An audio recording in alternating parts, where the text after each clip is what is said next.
Combination 140 ಜನಕ್ಕೂ ನಾವು ಕೊಟ್ಟಿಲ್ಲ. 140 ಜನಕ್ಕೆ ನಾವು ಕೊಟ್ಟಿರೋದೇ 35ಕ್ಕೆ. ಆದ್ರಿಂದ ಬಾಕಿಯವ್ರಿಗೆ ಏನ್ ಮಾಡ್ತೀರಾ, 105 ಜನಕ್ಕೆ ನಾವು ಕೊಟ್ಟಿಲ್ಲ.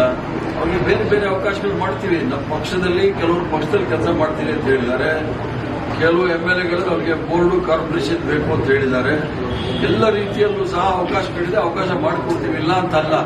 ಕೇವಲ ವಿಧಾನಸೌಧದಲ್ಲಿ ಮಂತ್ರಿಗಳಾದ್ರೆ ಮಾತ್ರ ಶಕ್ತಿ ಇರುತ್ತೆ ಅಂತಲ್ಲ.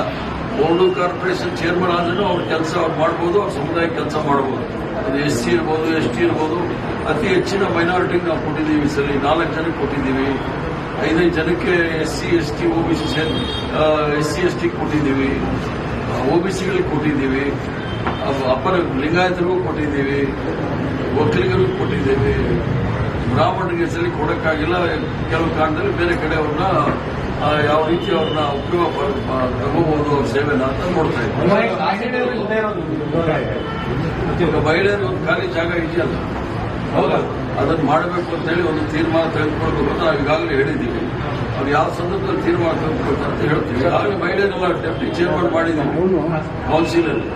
ಅದನ್ನು ಮಾಡ್ತೀವಿ. ಹೆಂಗಿದ್ರು ಅವ್ರು ರಾಜೀನಾಮೆ ಕೊಟ್ಟು ಹೋಗ್ಬಿಟ್ಟಿದ್ದಾರೆ.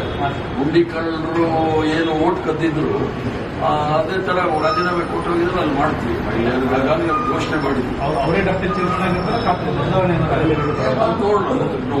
ಜಗಮೂರ್ನಹಳ್ಳಿ ಅಧ್ಯಕ್ಷ ಸ್ಥಾನಕ್ಕೆ ಶಾಸಕರು ರಾಜೀನಾಮೆ ಕೊಟ್ಟಿದ್ದಾರೆ. ಇವತ್ತು ದದ್ದಲ್ ಅವರು ರಾಜೀನಾಮೆ ಕೊಟ್ಟಿದ್ದಾರೆ.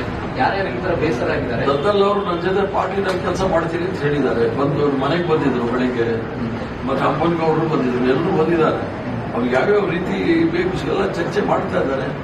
ರಾಜಕೀಯವಾಗಿ ಅವರ ಹೆಂಗೆ ನಾವು ಶಕ್ತಿ ಅವ್ರು ತುಂಬಬೇಕು ಅನ್ನೋದನ್ನ ಯೋಚನೆ ಮಾಡಬೇಕು. ಅದೇ ತರ ಶಕ್ತಿಯನ್ನು ತುಂಬಿಸಿ ಯಾರನ್ನೂ ಸಹ ಕೈ ಬಿಡೋದಿಲ್ಲ.